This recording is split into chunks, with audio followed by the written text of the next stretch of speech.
tele aragatnaşyk, telemetriýa habar beriş iltimatlarynyň we teleradio ýaýradyş enjamlarynyň Türkmentel 2024 adly 17-nji halkara serginiň we almatlaryň çäklerini Sowda Senagat Idarasyny Türkmenistanyň ministrlikleriniň, pudoklaryň dolanýyş idaralarynyň ýol başçylary bilen daşary ýurt kompaniýalaryň halkara gurumlaryň wekilleriniň arasynda duşuklar geçirildi.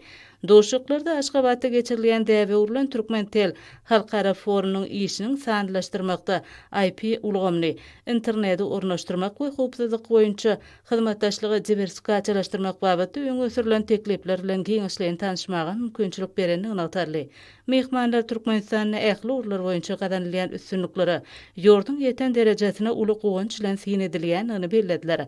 Aýratynam Aşgabatda halkara ähmiýetli giň möçerli serginiň ilmi maslahatyny geçirilmegi, Türkmenistanyň durnukly ösüş maksatlaryna ýetme uğruna ýygyderli tagarla edýänini görkezýär. Halkara çäretine gatnaşyjylar Aşgabatda urulan tele aragatnaşyk, telemetriýa habar beriş iltimatlarynyň we teleradio ýaýradyş enjamlarynyň Türkmentel 2024 adly 17-nji halkara serginiň we ilmi maslahatynyň tutuş adamzady üçin ähmiýetli başlangyçlary hemde teklipleri ören baýdygyny aýtdylar. Şoňa görä-de şeýle forumyň her ýyl geçirilgän üçin gahrman arkadagymyza hemde arkadagly gahrman serdarymyza hoşallyk sözlerini beýan etdiler.